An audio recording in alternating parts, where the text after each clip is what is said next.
Bom dia, a paz do Senhor Jesus esteja no seu coração, amém? Queremos, antes de mais nada, deixar registrada a presença do Dante Bueno e da Dona Camerê, tá certo? São da onde? Where are you from? Texas? Texas, mas eles falam espanhol e disseram que conseguirão entender bem a mensagem, obviamente que com a ajuda de Deus.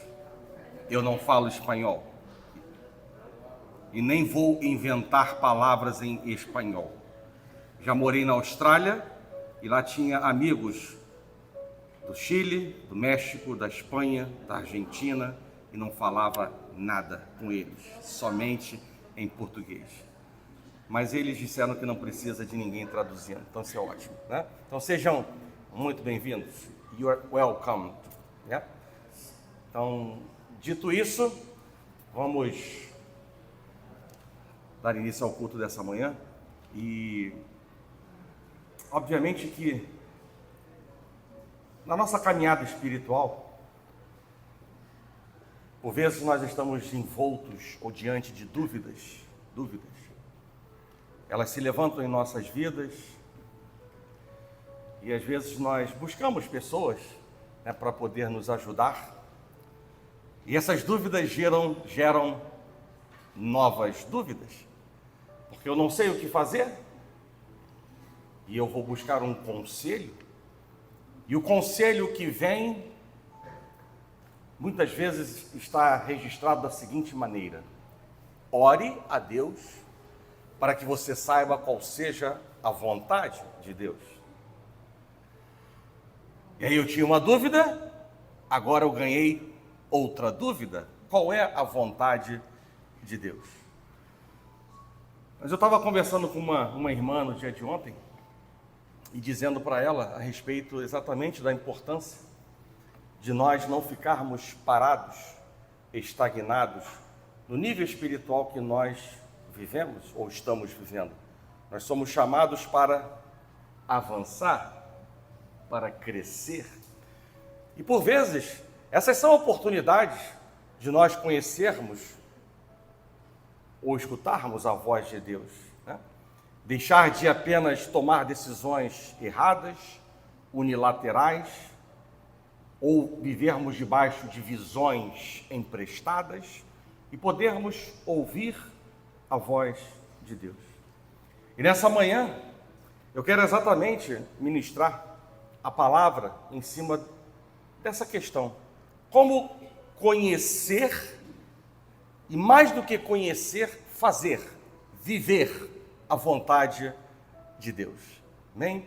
Obviamente que você não sairá daqui com um gabarito, mas você sairá daqui com uma orientação, eu digo gabarito para as suas dúvidas, mas com uma resposta muito clara para aquilo que você deve fazer para alcançar todas as respostas que você precisa. Amém?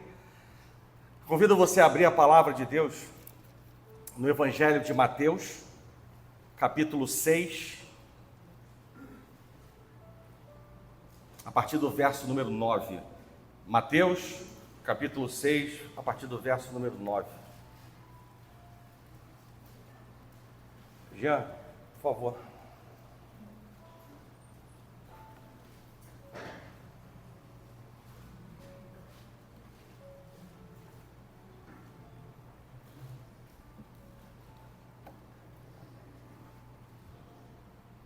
Tá ligado, ok, perfeito. Só não está chegando em mim. Tá bom. Agora chegou, ok.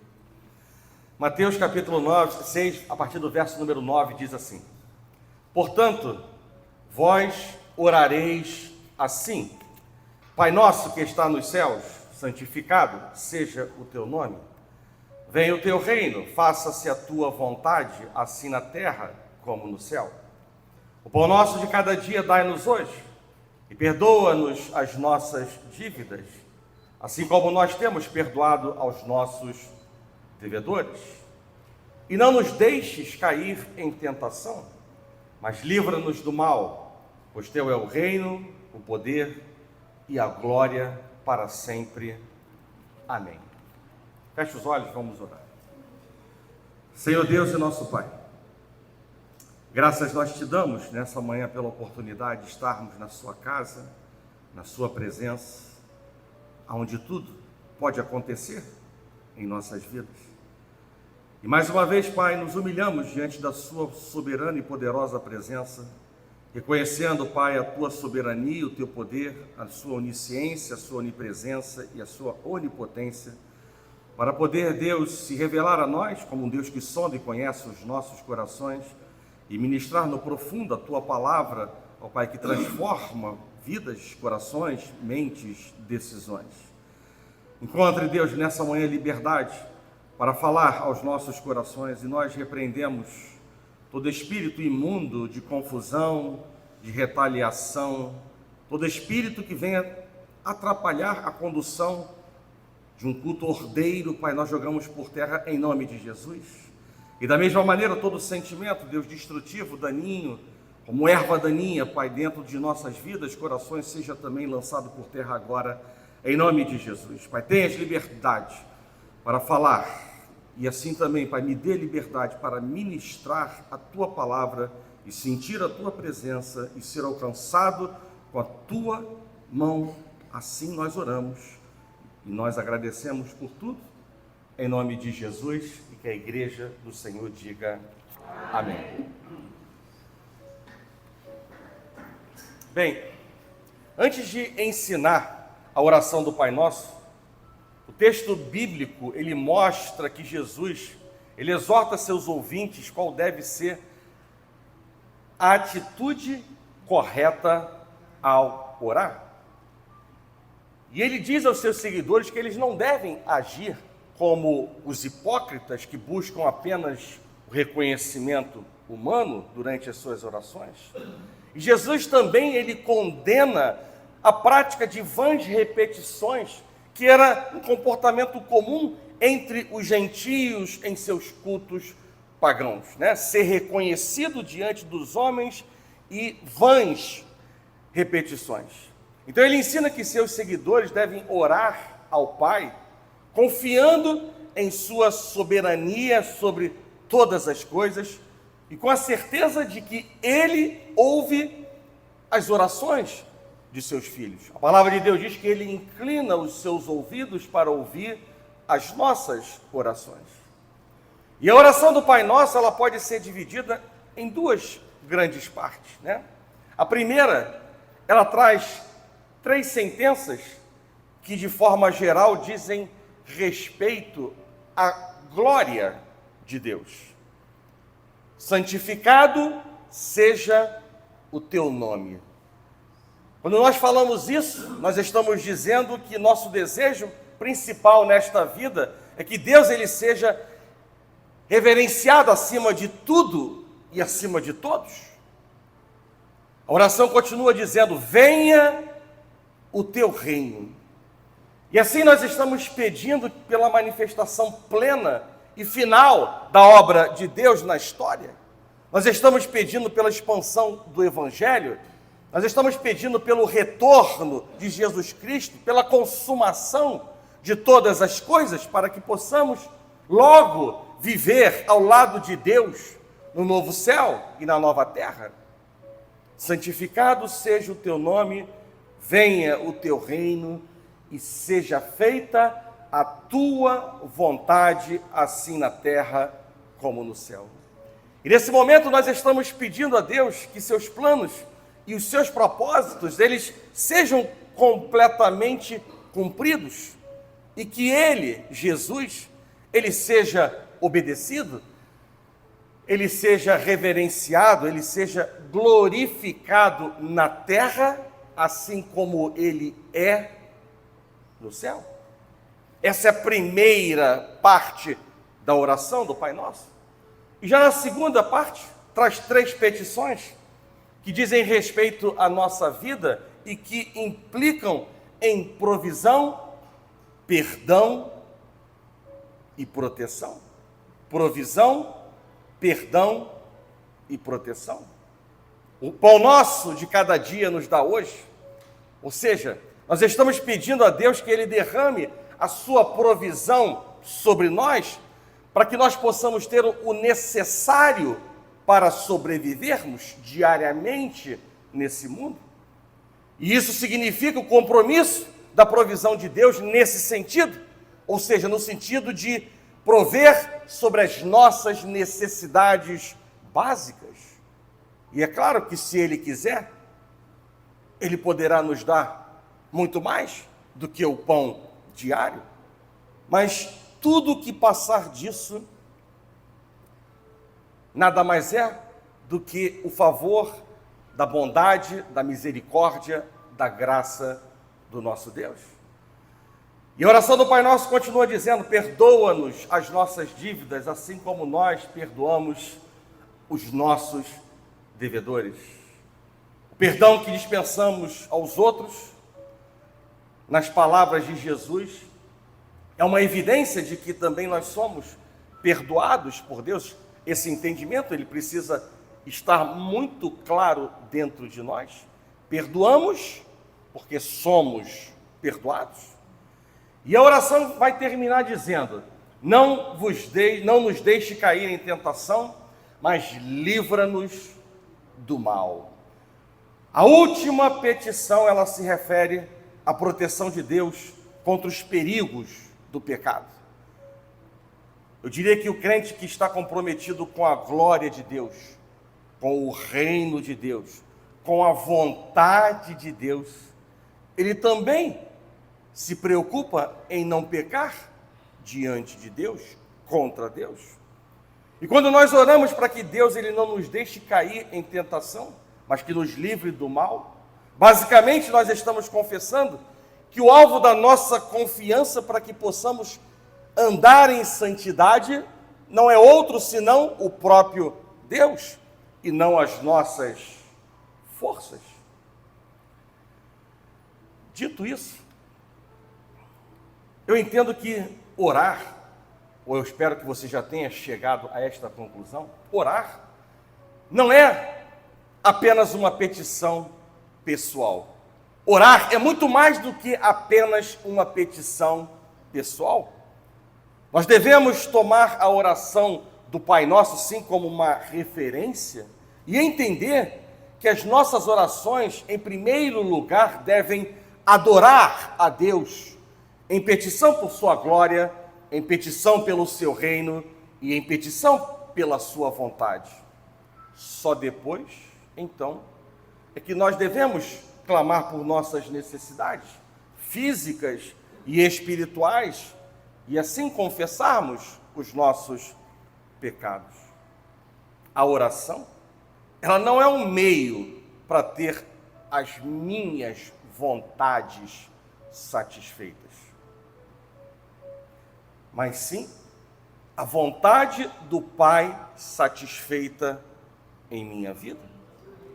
Numa outra leitura, a oração, ela é um instrumento poderoso não para realizar a vontade do homem no céu, mas para realizar a vontade de Deus na terra. E a vontade de Deus, ela não é uma lista de regras e obrigações, mas é um convite a uma relação de intimidade e transformação. Então, como conhecer a boa, agradável e perfeita vontade de Deus? Como? Em Romanos, no capítulo 12, verso 1 e 12, está escrito: rogo-vos, pois, irmãos, pelas misericórdias de Deus, que apresenteis o vosso corpo por sacrifício vivo, santo e agradável a Deus, que é nada mais do que o vosso culto racional. E não vos conformeis com este século, mas transformai-vos. De que maneira?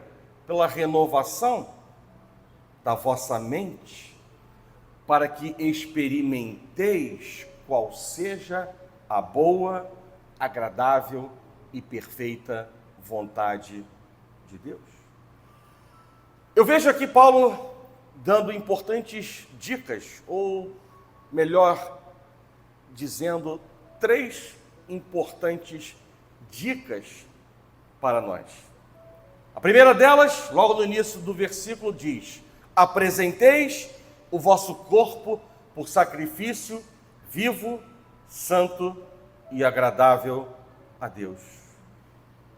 Paulo está chamando a igreja, que somos nós, para uma entrega total, e mais do que total, definitiva ao Senhor. Não é uma entrega parcial.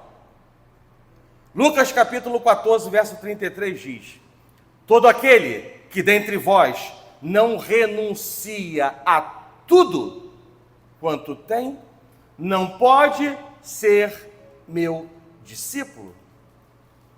Vocês escutaram bem o que foi escrito? O que está escrito na palavra? Todo aquele que dentre vós não renuncia a tudo quanto tem, não pode ser meu discípulo. Tudo. Ser discípulo de Cristo implica em entrega total. E Jesus, ao associar seguidores à sua missão, ele pede sinceridade na vontade e verdade no coração. Não servem as entregas pela metade. Ele não se contenta com amor a prestações ou com retalhos de vida. Eu quero dizer para a igreja em alto e bom som nessa manhã, de que assim como a obediência parcial não é obediência, arrependimento provisório não é arrependimento, conversão insincera não é conversão, entrega parcial não é entrega. O apego a algo ou a alguém, esvazia a afeição à pessoa de Jesus, travando a entrega e tornando impossível que a relação com Ele cresça, se desenvolva e encha a nossa vida de sentido. A entrega total, pelo contrário, ela traz à luz todos os nossos recursos, ela desperta as nossas potencialidades e ela vai inflamar a nossa fé. Por isso nós devemos diariamente apresentar nossas vidas ao altar e entregá-la em obediência a Deus e a sua palavra, porque nós somos verdadeiramente chamados para uma vida santa, para uma vida consagrada ao Senhor. E uma vida consagrada ao Senhor não se limita ao período em que estamos na igreja. Uma vida consagrada a Deus não se limita ao período em que estamos na igreja. Ou seja, não se limita a 1 ou 2 horas de culto litúrgico, mas sim em todas as esferas e momentos de nossa existência. Somos de fato um sacrifício vivo para Deus, quando nós não nos conformamos com este mundo. Mundo esse definido em 1 João no capítulo 2, verso 15 e 16, como mundo esse definido por esta passagem como a concupiscência da carne, a concupiscência dos olhos e a soberba da vida. Tudo o que o mundo pode oferecer pode ser reduzido a essas 3 coisas.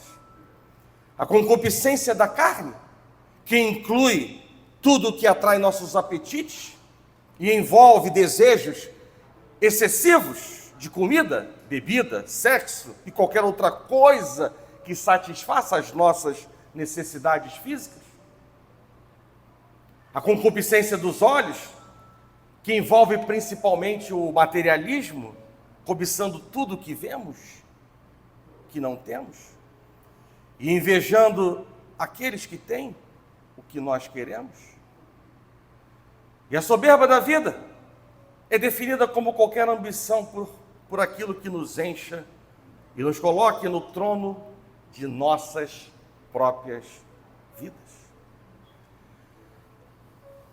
Mas em Romanos, no capítulo 6, verso 13, está escrito assim: nem ofereçais cada um os membros do seu corpo ao pecado, como instrumentos de iniquidade, mas oferecei-vos a Deus como ressurretos dentre os mortos, e os vossos membros a Deus como instrumentos de justiça.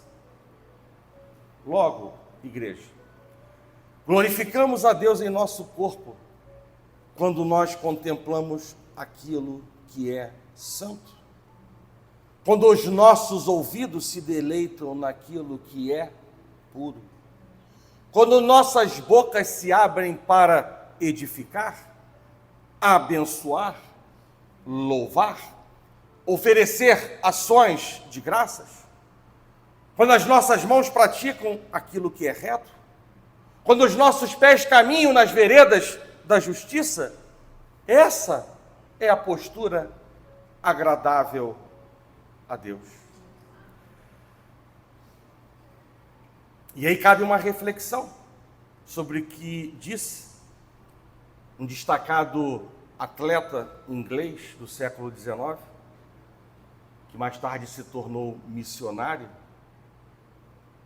e ele disse o seguinte: se Jesus é Deus e morreu por mim,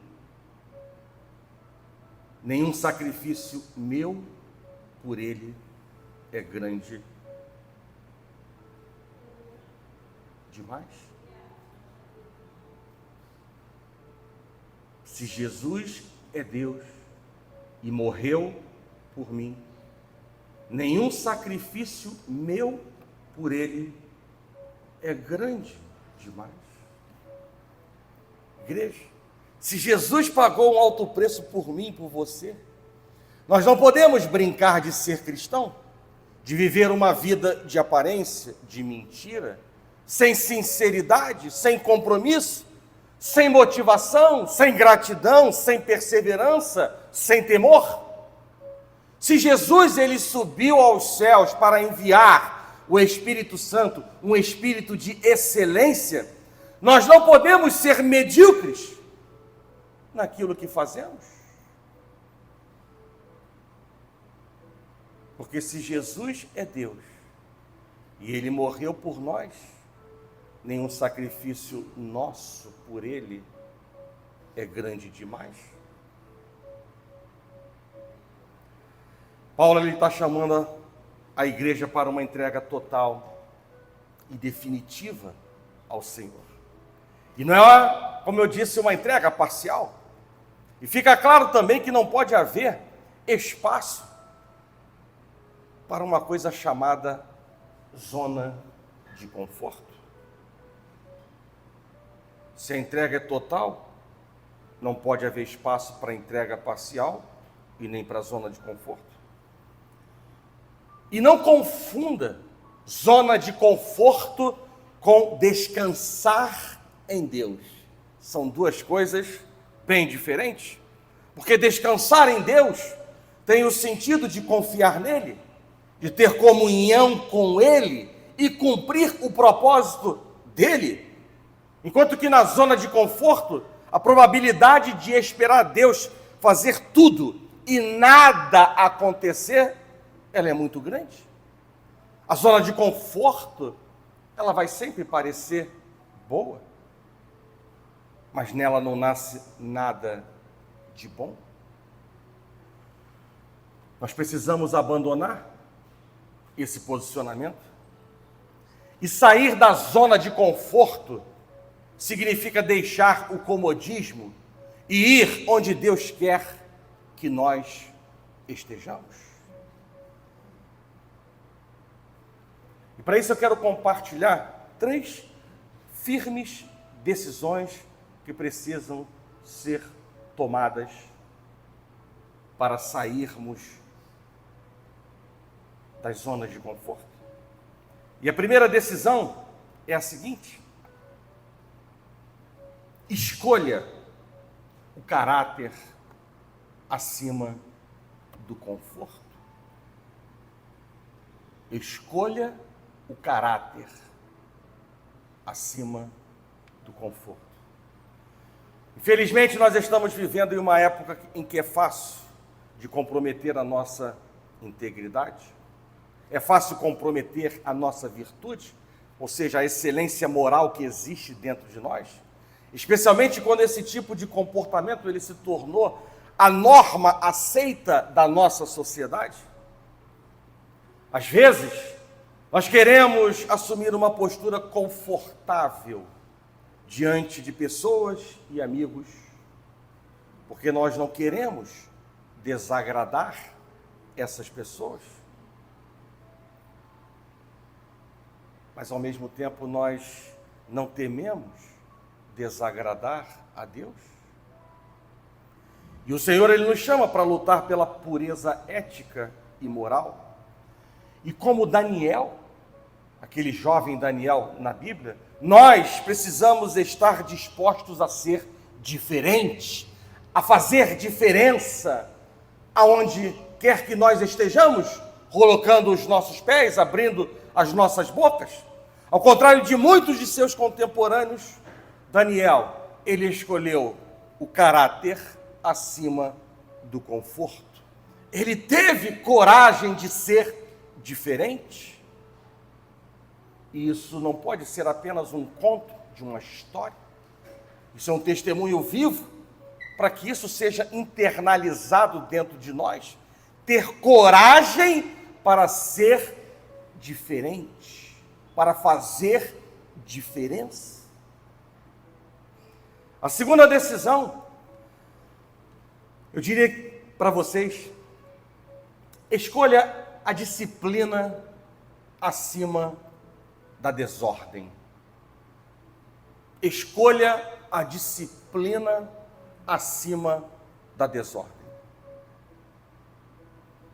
Eu diria que a razão pela qual algumas pessoas têm sucesso, enquanto outras falham, tem pouco a ver com habilidade, ou não tem total conexão com as habilidades. A maioria dos nossos fracassos, ela pode ser atribuída, a maioria dos nossos fracassos pode ser atribuída a uma falta de disciplina. É preciso disciplina para poder sobressair. Quando nós temos disciplina na oração, nós temos intimidade com Deus. Mas se falta disciplina na oração, não temos intimidade com Deus. E se não temos intimidade com Deus, fracassos estarão presentes ou abundantes em nossas vidas. Por isso eu posso afirmar que a maioria dos nossos fracassos pode ser atribuída a uma falta de disciplina. E existem algumas áreas onde a maioria de nós precisa de maior disciplina. Por exemplo, nós precisamos, estamos dentro do jejum da edificação, estou muito oportuno batermos nessa tecla, né? Nós precisamos controlar a nossa língua. Nós precisamos sair desse jejum diferentes e melhores do que entramos há 2 semanas atrás. Então nós precisamos controlar a nossa língua. E eu diria que pessoas, elas são mais atropeladas por fofocas do que por automóveis.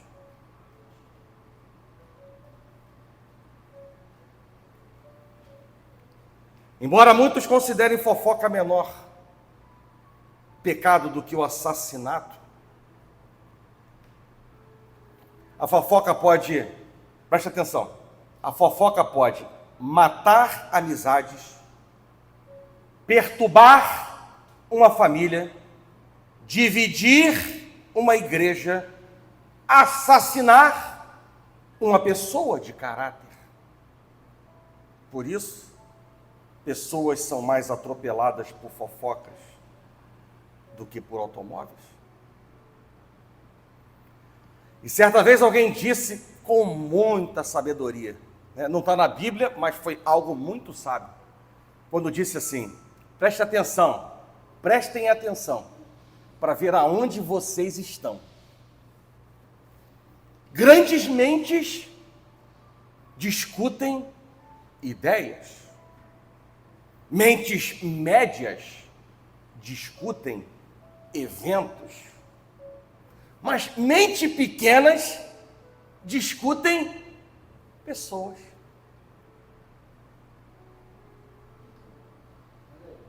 Mentes grandes discutem ideias, mentes médias discutem eventos, mentes pequenas discutem pessoas. Nossa língua precisa estar disciplinada.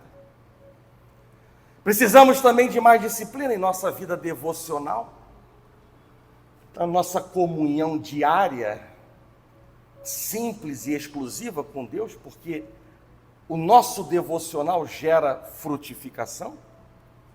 E eu quero que vocês entendam, igreja, que a nossa vida espiritual, ela é reflexo direto da nossa vida a sós com Deus. Qual era o segredo de Jesus? Era o tempo que ele passava a sós com Deus.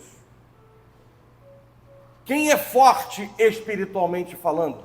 É aquele que diariamente se alimenta de Deus e de sua palavra. Nós somos o que comemos, espiritualmente falando. Nós somos o que comemos. E quem se alimenta corretamente dificilmente adoece. Igreja, nós adquirimos o caráter de Jesus quando nós ficamos muito tempo a sós com Ele. Quando nós ficamos muito tempo a sós com Deus, nós somos capacitados a ouvi-lo. E Deus, Ele só fala com quem quer ouvi-lo. E Ele só se mostra para aqueles que querem vê-lo. Portanto, a nossa frutificação depende do nosso contato direto e constante com Deus. E eu diria que precisamos igualmente de uma vida na igreja mais disciplinada. Uma vida na igreja mais disciplinada. Porque a igreja, ela é importante para o nosso crescimento. A igreja é importante para a nossa estabilidade espiritual. Na verdade, eu diria que eu preciso muito mais da igreja do que a igreja precisa de mim. Eu preciso estar congregando para que as minhas percepções da vida, elas possam ser contestadas e confrontadas com a palavra de Deus. Eu preciso estar envolvido em uma igreja onde eu posso ser encorajado quando eu sentir vontade de desistir. Um lugar onde os irmãos vão orar por mim quando eu estiver desanimado para orar por mim mesmo. Portanto, irmãos, igreja, escolha a disciplina acima da desordem. Escolha o caráter acima do conforto. Mas a terceira importante decisão, escolha a fidelidade acima da facilidade para sair da zona de conforto. Escolha a fidelidade acima da facilidade para sair da zona de conforto. Uma nova lei havia sido emitida para pegar Daniel, né? Já falamos de Daniel nessa palavra, em sua devoção a Deus. E essa lei estabelecia que ninguém poderia orar num prazo de 30 dias, e quem fosse pego seria lançado na cova dos leões. Daniel, no capítulo 6, verso 10, diz assim: Daniel, pois, quando soube que a escritura estava assinada, entrou em sua casa e em cima no seu quarto, onde havia janelas abertas do lado de Jerusalém, 3 vezes por dia se punha de joelhos e orava e dava graças diante do seu Deus, como costumava fazer.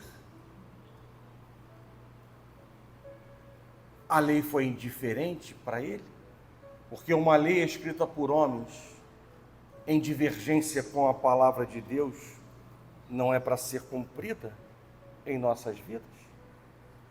E o versículo deixa isso claro, como costumava fazer. Ele foi indiferente ao que o rei estabeleceu. Eu diria que Daniel, ele não estava realmente interessado em se tornar almoço para os leões, mas quando ele foi confrontado com uma decisão, ele escolheu a fidelidade sobre a facilidade. Faça como Daniel, esteja disposto e disponível e determinado a servir a Deus, independentemente das consequências. Escolha a fidelidade acima da facilidade. Todas essas coisas são importantes para nós sairmos da zona de conforto e nos apresentarmos como um sacrifício vivo, santo e agradável a Deus. Agora, voltando ao texto de Romanos 12, Paulo lhe diz que para vivermos uma vida capaz de experimentar qual seja a boa, perfeita e agradável vontade de Deus, é necessário não nos moldarmos ao padrão deste mundo. E isso deixa claro para nós, ou seja, isso significa não se amoldar com um sistema de valores e princípios, ou mesmo a falta de princípios que nós vivemos no dia de hoje. A sociedade, ela abraça o relativismo moral, ela aplaude o vício, ela escarnece da virtude, ela inverte tudo colocando de cabeça para baixo, chamando luz de trevas, trevas de luz. Autoridades aprovam leis que chocam, que conspiram contra os valores legítimos que deveriam regulamentar a vida da família e da sociedade. Mas nós não podemos nos conformar com essa falta de absolutos, com esse processo galopante de descuido da vida moral, onde a mídia, as autoridades, as redes sociais divulgam e seguem regras frouxas, caminhando para um abismo moral. Nós não podemos colocar o pé nessa forma. Nós não podemos entrar no relativismo moral, porque isso será desastroso, isso será trágico, isso será uma perdição na certa para as nossas vidas. 1 João, no capítulo 2, verso 15, é claro: não ameis o mundo, nem as coisas que há no mundo. Se alguém amar o mundo, o amor do Pai não está nele. Tiago, por sua vez, diz, no capítulo 4, verso 4, infiéis, não compreendeis que a amizade do mundo é inimiga de Deus? Aquele, pois, que quiser ser amigo do mundo, constitui-se inimigo de Deus. Em outra linguagem, ou falando de maneira diferente a mesma coisa, amar o mundo é trair o Senhor. Que esteja claro, e muito claro no teu coração, que a verdadeira diferença entre nós e o mundo não é se abster de trivialidades, não é retirar simplesmente da nossa agenda coisas que o mundo faz e a carne grita para serem feitas, mas sim se parecer com Jesus em nosso caráter. É quando nós vivemos vidas conformadas com a vontade de Deus. É isso que faz realmente a verdadeira diferença entre os filhos de Deus e aqueles que estão no mundo. E a terceira e última coisa, Paulo ainda diz que para experimentarmos a boa, agradável e perfeita vontade de Deus, nós precisamos ser transformados pela renovação da nossa mente. E essa transformação, ela deve ser aparente. Ela não pode ser de aparência. Ela precisa ser aparente, visível. As pessoas ao nosso redor devem enxergar essa mudança. Se dissermos que mudamos, mas nosso comportamento continua o mesmo. Se dissermos que mudamos, mas as pessoas continuam nos enxergando da mesma forma, sob os mesmos desvios, nós precisamos então realmente nos perguntar se fomos transformados ou ainda nos convencer de uma mudança que ainda não ocorreu em nossas vidas, de uma conversão que ainda não ocorreu em nossas vidas. Assim como vemos a transformação de uma lagarta em uma borboleta, cuja forma e beleza elas são totalmente alteradas, assim deve acontecer conosco. Trata-se de uma mudança de essência, que deve sim ficar evidente, ser aparente, ser visível, ser facilmente identificado por aqueles que estão ao nosso redor. Para que você entenda melhor, a lagarta, ela passa por um período como larva, alimentando-se de folhas e se rastejando para se locomover. A lagarta. E antes de sofrer a mutação, ela fica em casulo por um tempo, até estar pronta para a milagrosa transformação. E quando a borboleta ela fica totalmente formada, rompe-se o casulo e ela sai pronta para voar alto e se alimentar de pólen das flores. A mudança radical da lagarta em borboleta implica em mudança radical dos hábitos. Os hábitos antigos são as coisas que aquele ser fazia antes. Se a lagarta um dia se arrastou para chegar a algum lugar, agora a borboleta voa. Se ela comia alguns tipos de folhas, agora ela se alimenta de pólen. A mudança que aconteceu nela afetou também o seu jeito de ser e mudou os lugares em que esse bichinho frequentava. Irmãos, qual é a mensagem espiritual dessa metamorfose da lagarta para a borboleta? Porque esta sim é uma mensagem para nós. Só há transformação se houver mudança radical na forma, nos hábitos e na maneira de ser.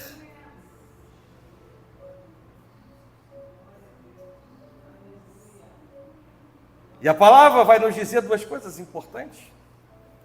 Se alguém está em Cristo, é nova criatura. As coisas antigas já passaram, eis que se fizeram novas.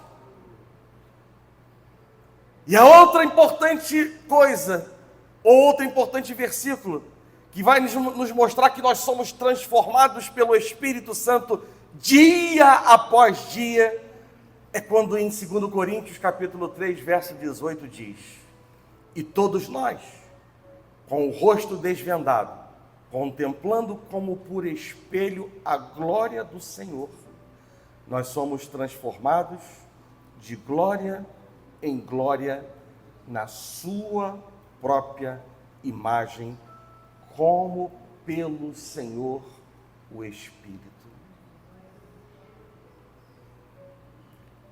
só há transformação se houver uma mudança radical na forma, nos hábitos e na maneira de ser. Mas Paulo, ele também nos diz que nós somos transformados pela renovação da nossa mente. E a renovação da nossa mente, que envolve crenças, sentimentos, valores e disposição para a ação, ela ocorre quando nos relacionamos com Deus em oração, ela ocorre quando meditamos em Sua palavra e amamos a palavra, quando tomamos uma atitude de santificação, desviando-nos daquilo que é considerado reprovado, que é mal, quando nós tomamos consciência de nossas tristezas, apresentando um verdadeiro, sincero, genuíno arrependimento. E com isso, nos tornamos pessoas verdadeiramente transformadas. Bem, nós precisamos conhecer a vontade de Deus, mas sobretudo precisamos obedecê-la, porque Tiago sabiamente destacou em sua carta que ouvir e conhecer a palavra de Deus sem praticar é enganar a nós mesmos.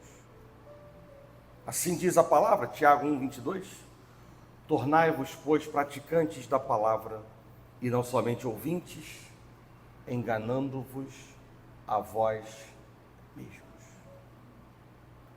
O conhecimento e a prática devem ser dois lados de uma mesma moeda. Se separarmos essas coisas, o prejuízo será certo.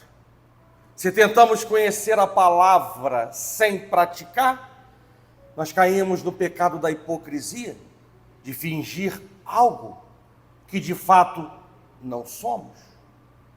Por outro lado, se nós tentamos obedecer a Deus sem conhecer, nós caímos no pecado da ignorância e do zelo sem entendimento. O pecado que fez com que os judeus crucificassem o nosso Senhor Jesus Cristo. E é por isso que nós precisamos das duas coisas no nosso dia a dia.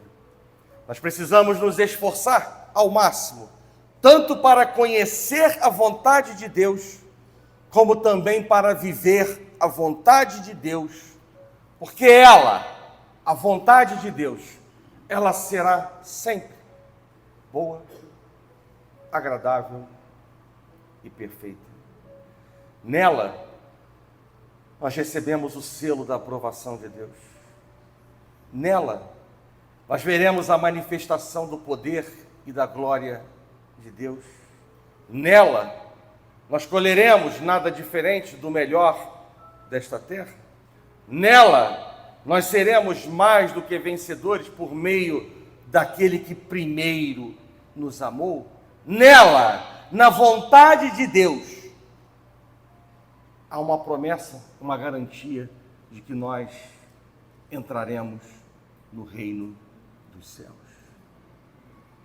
Então, conhecer a vontade de Deus é importante para o hoje,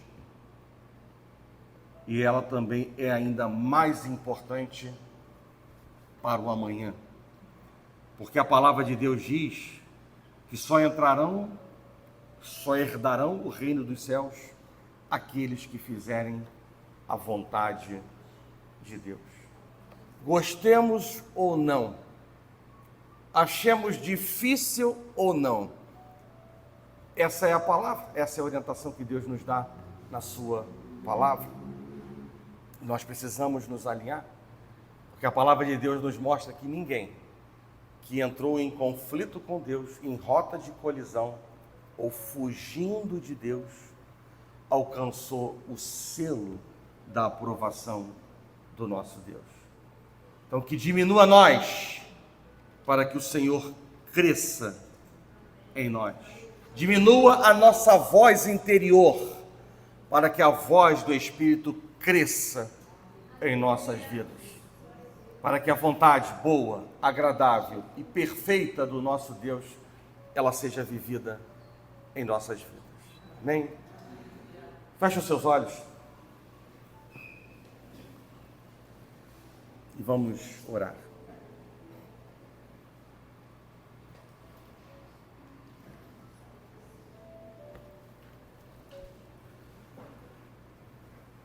Senhor Deus e nosso Pai, graças te damos, Pai, pela Tua Palavra,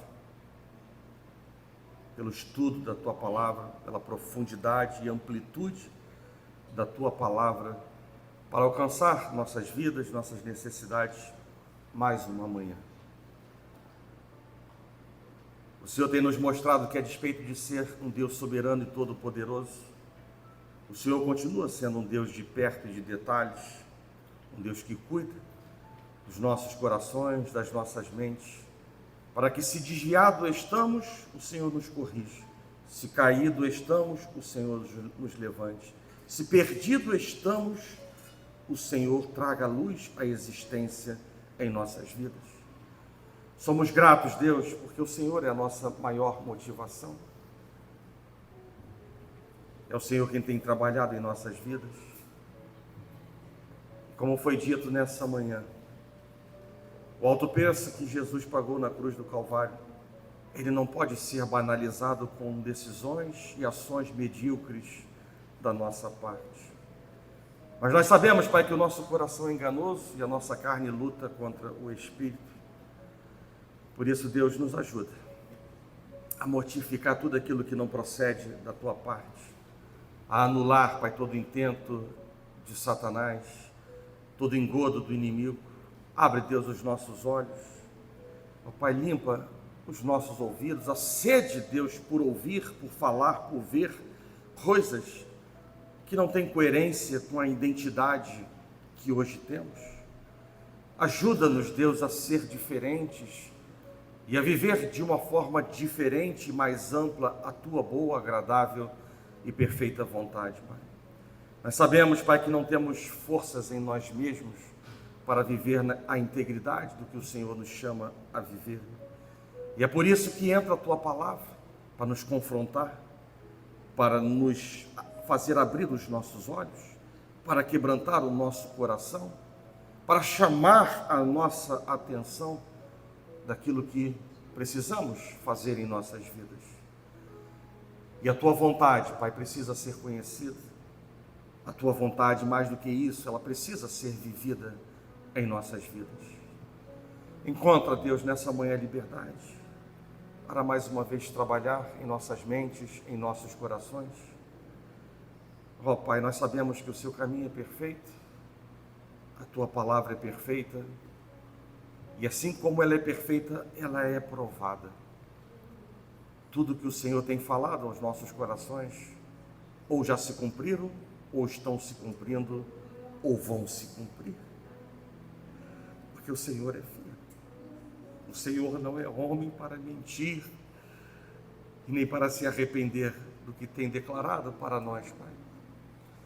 Deus, tira toda a sede e fome de coisas erradas, a concupiscência da carne, a concupiscência dos olhos, a soberba da vida, Pai. A Tua palavra define o mundo exatamente nessas três coisas. Afasta de nós, Pai, essas coisas, porque nós não vivemos no paraíso nem dentro de uma bolha. Nós vivemos aonde jaz o maligno e precisamos ter discernimento daquilo que permitimos nas portas da nossa alma engolir, receber para a edificação, Pai, de nossas vidas. Filtra, Pai, por meio do Teu Espírito que habita em nós, removendo, Pai, sujeiras, incoerências, removendo, Deus, ó Pai, sentimentos daninhos, destrutivos, removendo, Deus, aquilo que não convém, que não é lícito, que não agrada, que não traz, Pai, alegria ao Seu coração. Estamos, Deus, no lugar certo, e no tempo certo, e na presença do Deus certo, para continuar fazendo infinitamente mais de tudo aquilo que pedimos, pensamos e esperamos, Pai. Abre, Deus, as comportas dos céus. Move, Deus, as Tuas águas, as águas que purificam e faz descer no movimento espiritual, Deus, nesta manhã sobre a Tua igreja, passeando, Deus, de leste a oeste, de norte a sul, e alcançando, Deus, nossas vidas, nossos corações, para que saiamos, Deus, nesta manhã santificados, avivados, quebrantados, fortalecidos, despertados, ó Pai, levantados para poder viver a Tua boa obra, Pai. Afasta de nós tudo aquilo, Deus, que não tem coerência com a Tua palavra.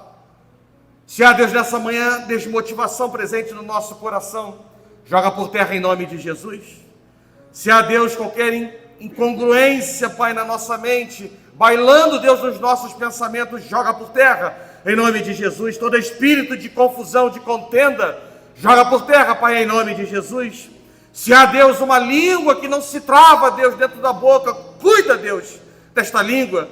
Da mesma forma, Senhor, ouvidos que emprestam seus ouvidos para ouvir qualquer tipo de coisa, Pai, faz filtrar, ó Pai, faz mudar nesta manhã por meio desta oração, porque é uma súplica, Pai, que fazemos a Ti, um clamor que fazemos a Ti, com uma esperança, Pai, de que aquilo que nós não podemos fazer, o Senhor ainda continua podendo fazer em nossas vidas.